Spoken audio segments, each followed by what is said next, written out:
রাসূলুল্লাহ সাল্লাল্লাহু আলাইহি ওয়াসাল্লাম যে সময়ে প্রেরণ করেছেন আল্লাহ রাব্বুল আলামিন, ওই সমাজের মধ্যে মূলত 5টা সমস্যা ছিল। ঠিক আছে, মূলত 5টা সমস্যা ছিল। এক নাম্বার হচ্ছে ওই সময়ের মানুষেরা আল্লাহ রাব্বুল আলামিনকে বিশ্বাস করতো ঠিকই, কিন্তু তাদের ব্যক্তিগত জীবনে, অর্থনৈতিক জীবনে, পারিবারিক জীবনে, রাষ্ট্রীয় জীবনে গিয়ে আল্লাহর সাথে শিরিক করত। এটা ছিল এক নাম্বার সমস্যা। তারা আল্লাহকে বিশ্বাস করতো না, ব্যাপারটা এমন ছিল না। তারা আল্লাহকে ঠিকই বিশ্বাস করতো, কিন্তু তারা বিভিন্ন সেক্টরে গিয়ে আল্লাহর সাথে শরিক বা অংশীদার স্থাপন করত। অর্থনৈতিক জীবনে গিয়ে বলতো আমরাই ইলাহ, আমরা যে সিস্টেমটা দিব সেটাই সিস্টেম, এখানে আল্লাহর কোনো হিদায়াতের প্রয়োজন নাই। পলিটিক্যাল লাইফে গিয়ে বলতো আমরাই বিধানদাতা, আমরা যা দিব তাই, এখানে আল্লাহর বিধানের আমরা পরোয়া করি। ব্যক্তিগত জীবনে এবং আধ্যাত্মিক জীবনে গিয়ে তারা লাত, লজ্জা, হুবল, মানাত এগুলি পুজো করতো, কিন্তু আল্লাহকেও বিশ্বাস করতো। আল্লাহকে বিশ্বাস করতো না, ব্যাপারটা এমন নয়। এটা ছিল মৌলিক সমস্যা এক নাম্বার, সেখানে শিরকের প্রাদুর্ভাব ছিল বেশি। দ্বিতীয় সমস্যা ছিল তারা রিবা বা সুদের সমস্যায় ভুগছিল। সমাজের এমন একটা মানুষও খুঁজে পাওয়া যাইতো না যে সুদ খাইতো না। রেয়ারলি একটা মানুষ, হার্ডলি একটা মানুষ খুঁজে পাওয়া যাইতো যে সুদ থেকে বিরত থাকতো। যদি আপনি ভালো করে বোঝেন, বর্তমান বিশ্বের প্রেক্ষাপটেও একই সমস্যায় আমরা ভুগছি। তারপরে যে সমস্যাটা ছিল 3 নাম্বার, সেটা ছিল মাদক। সমাজের ম্যাক্সিমাম মানুষ মাদক দ্রব্যের সাথে সম্পৃক্ত ছিল। আপনি যদি আজকের বিশ্বের দিকে তাকান, দেখবেন সমস্যা একদম সেম। আজকে অলমোস্ট এভরি সিঙ্গেল কান্ট্রি মাদকের সমস্যায় ভুগছে। কিভাবে এ থেকে উত্তরণ করা যায় এর পথ খুঁজে পাচ্ছে না। দেয়ালে লিখছে, আসলে দেয়ালে লিখে যে মাদক থেকে দূরে থাকা যায় না এটা তারা বোঝে না। আসলে তারা ওয়ান আইড পিপল, একচোখা মানুষ। একচোখা মানুষ মানে এক্সটার্নালি তারা দেখে, কিন্তু ইন্টারনালি তারা ব্লাইন্ড। অন্তর্দৃষ্টি তাদের মরে গেছে, এই জন্য তারা হিদায়াত খুঁজে পায় না। আর মানুষের অন্তর্দৃষ্টি তখনই মরে যায় যখন মানুষ কোরআন এবং সুন্নাহ থেকে দূরে সরে যায়, আল্লাহ হিদায়াতকে পরোয়া করে না। এটা ছিল 3 নাম্বার সমস্যা। 4 নাম্বার সমস্যা ছিল নারীর অবমাননা। ওই সময় নারী জাতির মূল্যায়ন ছিল না। আপনারা জানেন যে নারীকে জীবিত কবর দেওয়া হতো, বাচ্চাদেরকে সম্পত্তির অধিকার দেওয়া হতো না, বেশ্যাবৃত্তি ব্যাপকতা ছিল, জিনা, ব্যভিচার এগুলোর সয়লাভ ছিল ওই সময় না, আইয়ামে জাহিলিয়াতে।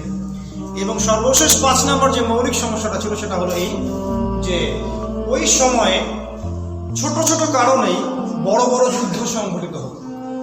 সামান্য সিলি ব্যাপারগুলো নিয়ে গোত্রীয় দীর্ঘস্থায়ী রক্তক্ষয়ী সংঘাতে মানুষ লিপ্ত হতো। এই 5টা ছিল ওই জামানার মৌলিক সমস্যা, যে সময় রাসূল সাল্লাল্লাহু আলাইহি ওয়াসাল্লাম নবী হিসেবে প্রেরিত হয়েছেন। নাম্বার 1 শিরক, নাম্বার 2 হচ্ছে রিবা বা সুদ, নাম্বার 3 হচ্ছে মাদক বা খামার, নাম্বার 4 হচ্ছে নারী জাতির অবমাননা, এবং নাম্বার 5 হচ্ছে দীর্ঘস্থায়ী রক্তক্ষয়ী সংঘাত। যদি আপনি ইন্টেলেকচুয়াল অডিয়েন্স হয়ে থাকেন, আপনি বুঝতে পারবেন বর্তমান দেশ বা বিশ্বের এই 5টাই মৌলিক সমস্যা। এখন আমরা দেখবো রাসূল সাল্লাল্লাহু আলাইহি ওয়াসাল্লাম নবী হওয়ার পরে মাত্র 23 বছরের মধ্যে, মাত্র 23 বছর, আমরা তো শতাব্দীর পর শতাব্দী চেষ্টা করছি, কোনো ফলাফল আসছে না। মাত্র 23 বছরের মধ্যে রাসূল সাল্লাল্লাহু আলাইহি ওয়াসাল্লাম এই পুরো সমাজটাকে চেঞ্জ করে দিলেন। অন্ধকারাচ্ছন্ন একটা সমাজ টোটালি আলোকিত হয়ে গেল মাত্র 23 বছরে। যার 13 বছর তিনি ছিলেন মক্কায় আর 10 বছর ছিলেন মদিনায়। এই 23 বছরে কি এমন জাদু তিনি করলেন? তিনি কোনো জাদু করলেন? তিনি কি কোনো জিন মানুষের উপর ছড়াই দিলেন? তিনি মানুষকে কি কোনো আদর্শের প্রলোভন দিলেন? তিনি মানুষকে টাকা পয়সার প্রলোভন দিলেন? তিনি কি মানুষকে পলিটিক্যাল পাওয়ারের প্রলোভন দিলেন? আসলে তিনি কি করলেন এই 23 বছর? আল্লাহ রাব্বুল আলামিন এই 23 বছরে তার উপর একটা কিতাব নাযিল করেছেন, সেটা হলো এই আল কোরআন।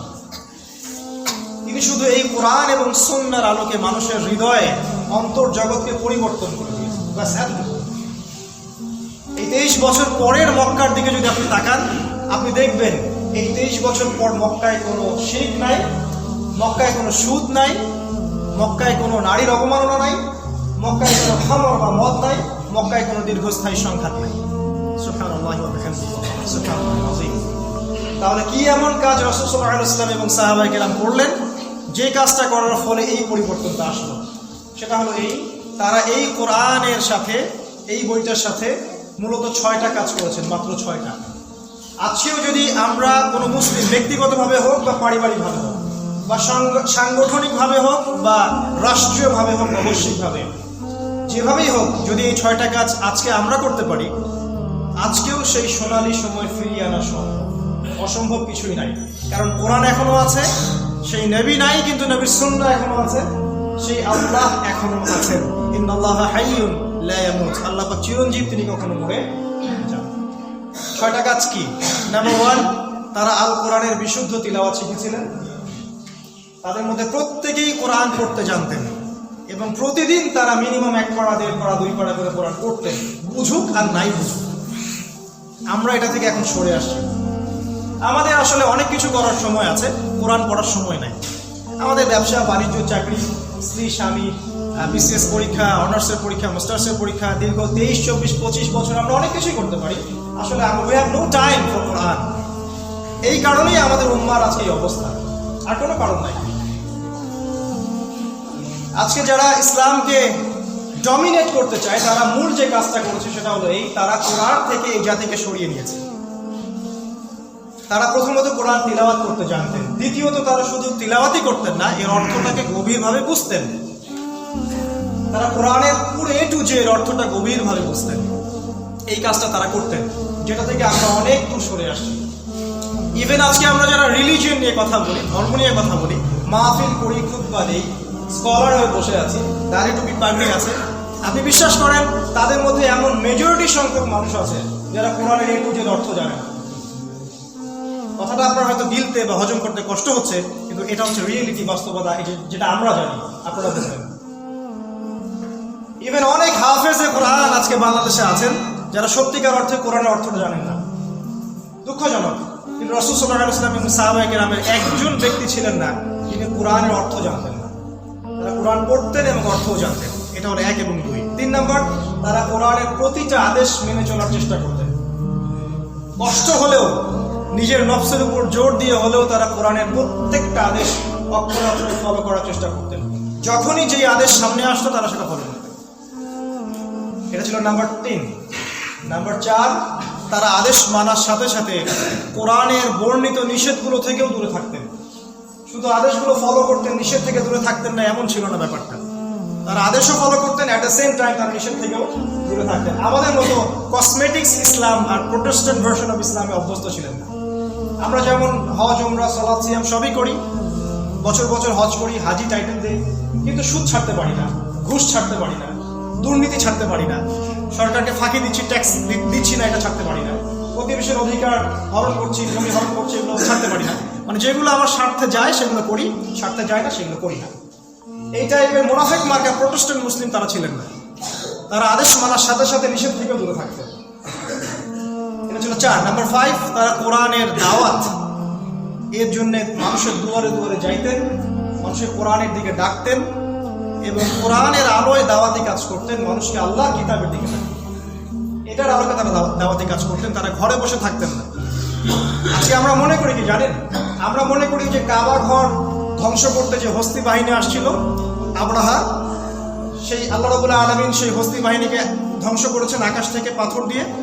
আমরা আজকে মনে করি এই সমস্ত ইসলাম বিরোধী সমস্ত শক্তি আকাশে আসমানি গজবে ধ্বংস হয়ে যাবে, কখনোই সম্ভব নয়।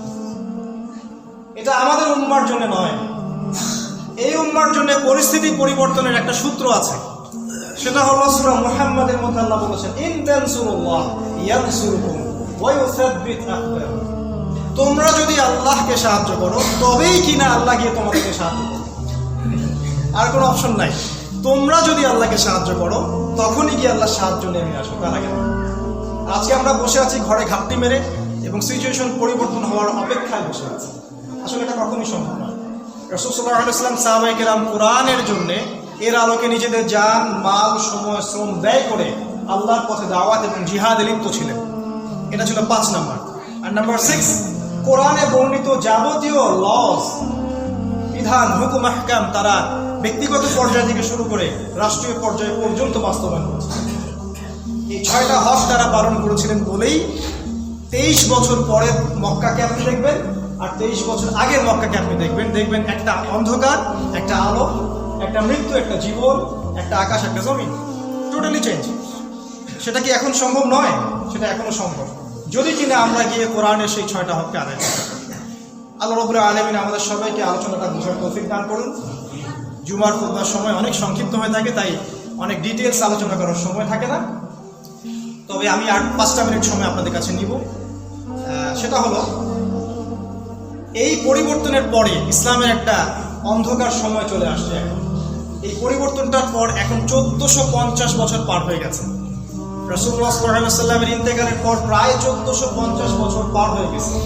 আমাদের হাতে আসলে আর কতটুকু সময় আছে?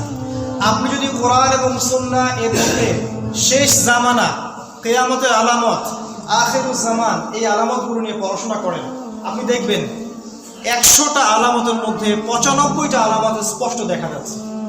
100টার মধ্যে 95টা আলামত স্পষ্ট দেখা যাচ্ছে কিয়ামতের। যেমন আমি কয়েকটা বড় বড় আলামত বলছি। নগ্ন পদের রাখাল শ্রেণীর মানুষ, দরিদ্র যারা, তারা বড় বড় অট্টালিকা নির্মাণের প্রতিযোগিতা করবে। সমাজে এমন একটা ব্যক্তি খুঁজে পাওয়া যাবে না যে কিনা সুদ থেকে মুক্ত আছে। সুদের ব্যাপক সয়লাভ হবে। সমাজে নারীদের সংখ্যা বাড়বে, পুরুষের সংখ্যা কমে যাবে। সমাজের যে জায়গায় পুরুষের থাকার কথা সেখানে নারীরা চলে আসবে, নারীদের জায়গায় পুরুষেরা চলে যাবে। সমাজের ফাংশনাল রোল চেঞ্জ হয়ে যাবে। সময় সংক্ষিপ্ত হয়ে আসবে। বেশি বেশি ঝড়, বন্যা, ঘূর্ণিঝড়, জলোচ্ছ্বাস, ভূমিকম্প এগুলো হবে। মানুষের মধ্যে হৃদ্যতা, ভালোবাসা কমে যাবে। মুসলিম উম্মাহ বিভক্ত হয়ে যাবে, টুকরা টুকরা হয়ে যাবে। কেউ কারোর সাথে কারোর মিল থাকবে না। হিংসা, বিদ্বেষ, দলাদলি, রাহাজানি, চুরি, ডাকাতি, জেনা এগুলো বাড়তে থাকবে। ইসলাম, কোরআন এবং সুন্নাহ দেশ থেকে উঠে যাবে। এগুলোর আইনগুলো উঠে যাবে। বিশ্বের মধ্যে ইসলামী খেলাফত উঠে যাবে। মানুষ হত্যা এত বাড়তে থাকবে যে মানুষ বুঝবে না যে আমি কেন হত্যা করলাম, আর নিহত ব্যক্তি বুঝবে না আমি কেন মারা গেলাম। মানুষ দুনিয়াবি স্বার্থে দিনকে বিক্রি করে দিবে। মানুষের পারিবারিক যে মূল্যবোধ, হৃদ্যতা, ভালোবাসাগুলো উঠে যাবে। ডিভোর্স বাড়তে থাকবে, ব্যভিচার বাড়তে থাকবে, জিনা বাড়তে থাকবে। এগুলো বলে শেষ করতে পারবো না। অসংখ্য আলামত যেগুলো কোরআন এবং সুন্নাহয় বর্ণিত আছে, আমরা যদি একটু মনোযোগ দিয়ে দেখি, বাইরের চোখ আর ভিতরের চোখ দিয়ে, আপনি দেখবেন প্রায় 95টা আলামত 100টার মধ্যে দেখা যায়। এখন সামনে কি অপেক্ষা করছে? সামনে একটা সোনালী সময় অপেক্ষা করছে। এটা সুসংবাদ। সেটা হলো এই সময়গুলোর পরে একটা সময় আসতে যাচ্ছে সারা বিশ্বে, যখন সারা বিশ্বে প্রথম এবং দ্বিতীয় বিশ্বযুদ্ধের মতো একটা বড় যুদ্ধ হতে যাচ্ছে। কোরআন এবং সুন্নাহ আমাদেরকে এটাই বলছে। যে যুদ্ধের নাম রাসূল সাল্লাল্লাহু আলাইহি ওয়াসাল্লাম বলেছেন মালহামাতুন কুবরা, যে যুদ্ধে 80টা ফ্ল্যাগ বা 80টা পতাকা একত্রিত হয়ে মুসলিমদের এগেইনস্টে যুদ্ধ, এবং পৃথিবীর আনাচে কানাচে প্রতিটা মুসলিম কান্ট্রিকে তারা অ্যাটাক করবে। সামরিকভাবে হোক, ইকোনমিকভাবে হোক, বা অন্যান্য যে কোনোভাবে হোক, তারা মুসলিমদেরকে ডিস্ট্রয় করার চেষ্টা করবে। আর তারা সমস্ত মিডিয়া কন্ট্রোল করে নিবে, এবং দিনকে তারা রাত হিসাবে প্রকাশ করবে, রাতকে দিন হিসেবে প্রকাশ করবে, এবং তারা ইসলামকে ডমিনেট করার চেষ্টা করবে। এক পর্যায়ে গিয়ে দেখা যাবে যে মুসলিমদের শক্তি কমে যাচ্ছে, মুসলিমদের মধ্যে একটা অধঃপতন চলে আসছে। যে এই সময় আল্লাহ রাব্বুল আলামিন কিছু মানুষকে আবার একত্রিত করে দেবেন। প্রতিটা দেশ, প্রতিটা রাষ্ট্র, প্রতিটা অঞ্চল থেকে কিছু কিছু মুসলিম ভাই তারা একত্রিত হয়ে যাবে, ঠিক আসহাবুল কাহফের মতো। এবং আল্লাহ রাব্বুল আলামিন তাদের লিডার হিসেবে একজন লিডারকে পাঠাবেন। তিনি হচ্ছেন ইমামুল মাহদি। এটা প্রশ্ন করবেন না তিনি কত সালে বের হবেন, এটা আমাদের আলোচনা বিষয় নয়, কিন্তু তিনি যে সামনেই আসবেন এটা আমাদের কাছে পরিষ্কার। যতগুলো সাইন এবং আলামত আছে এগুলো আমাদের কাছে স্পষ্ট। যে কোনো সময়টা হতে পারে। তারপর ইমামুল মাহদি মুসলিমদেরকে লিড দিবেন, এবং ইহুদি, খ্রিস্টান, অন্যান্য ইসলাম বিরোধী শক্তিরা একত্রিত হয়ে মুসলিমদের এগেইনস্টে যুদ্ধ করবে। যুদ্ধ চলতেই থাকবে। এবং আল্লাহ রাসূল সাল্লাল্লাহু আলাইহি ওয়াসাল্লাম বলেছেন প্রতি 100 জন যোদ্ধার মধ্যে 99টা যোদ্ধাই মারা যাবে। প্রতি 100 জন যোদ্ধার মধ্যে 99টা যোদ্ধা মারা যাবে। সামনে এই সময় আসতে যাচ্ছে। অর্থাৎ বোঝা যাচ্ছে এই যুদ্ধটা কোনো কনভেনশনাল ওয়ার হবে না, এটা হবে একটা নিউক্লিয়ার ওয়ার, পারমাণবিক যুদ্ধ। এটার সামনে বিশ্ব দাঁড়িয়ে আছে। তারপর একটা সোনালী সকাল অপেক্ষা করবে। একটা পর্যায়ে গিয়ে মুসলিমরা এই যুদ্ধে জয়লাভ করবে। ইমামুল মাহদির নেতৃত্বে মুসলিমরা কনস্ট্যান্টিনোপল বিজয় করবে, তুরস্ক, ইস্তাম্বুল। তারা প্যালেস্টাইনের জেরুজালেম বিজয় করবে, এবং আল্লাহ বিরোধী শক্তিরা মুসলিমদেরকে ঘিরে ফেলবে সিরিয়ায়। তখন আল্লাহ রাব্বুল আলামিন আসমান থেকে পাঠাবেন ঈসা আলাইহিস সালাম। ঈসা আলাইহিস সালামের হাতে দাজ্জাল নিহত হবে, এবং ঈসা আলাইহিস সালাম আরো 40 বছর পৃথিবীতে থাকবেন। পৃথিবীর আনাচে কানাচে তিনি ইসলাম কায়েম করবেন। পৃথিবীর এমন কোনো দেশ, এমন কোনো রাষ্ট্র বা অঞ্চল বাকি থাকবে না যেখানে ইসলামের পতাকা উঠবে না। তাই যা আজকে বলা হচ্ছে এগুলো কোনোটাই চিরস্থায়ী নয়। যেটা আপনাদেরকে বোঝানো হচ্ছে ভিশন এত, এগুলো কোনোটাই চিরস্থায়ী নয়। কোরআন এবং সুন্নাহ আমাদেরকে বলছে সামনে এরকম একটা সময় আসতে যাচ্ছে। এর জন্য আমরা এখন কি করব? আমরা কি হালুয়া রুটি সেমাই খাবো আর ঘরে বসে থাকবো? না আমরা কোনো প্রিপারেশন নিব? আমরা প্রথমত ইন্ডিভিজুয়ালি প্রিপারেশন নিব। আমরা জ্ঞান অর্জন করব, আমরা জ্ঞান অনুযায়ী আমল করবো ইনশাআল্লাহ। আমরা আমাদের পরিবারটাকে গড়ে তুলবো স্ট্রিক্টলি জান্নাতি পরিবার হিসেবে। আমরা বিশ্ব সম্পর্কে সচেতন থাকবো এবং এরকম মানসিকতার ভাইদের সাথে নিয়ে একটা কমিউনিটি করব এবং আমরা অপেক্ষায় থাকবো, সমাজ পরিবর্তনের চেষ্টা করতে থাকবো। শেষ পর্যন্ত যদি করতে পারি আলহামদুলিল্লাহ, যদি করতে না পারি সেখান থেকে হিজরত করে চলে যেতে হবে, যেখানে সুইটেবল জায়গা আছে সেখানে। আল্লাহ রাব্বুল আলামিন ইতিহাসের শুরু থেকে শেষ পর্যন্ত আমাদেরকে বোঝার তৌফিক দান করুন। সামনে এই সময়টা আসতে যাচ্ছে, আমরা যেন কোরআন এবং সুন্নাহর আলোকে প্রিপারেশন নেই। আমাদের আধ্যাত্মিক প্রিপারেশন, ইকোনমিক প্রিপারেশন, পারিবারিক প্রিপারেশন, এভরি সিঙ্গেল সেক্টরে আমাদেরকে প্রস্তুত থাকতে হবে। আল্লাহ রাব্বুল আলামিন আমাদের সবাইকে দুই চোখ দিয়ে বিশ্বকে দেখার তৌফিক দান করুন। আমাদের অন্তর্চক্ষুকে আল্লাহ পাক খুলে দিন, আমাদের যুব সমাজকে আল্লাহ পাক কবুল করে নিন, আমাদেরকে জ্ঞান দান করুন, কোরআন এবং সুন্নাহর আলোয় আমাদেরকে আলোকিত করুন। আল্লাহ রাব্বুল আলামিন আমাদের সবাইকে কোরআন এবং সুন্নাহর আলোকে জীবন গড়ার তৌফিক দান করুন। আল্লাহুম্মা আমিন।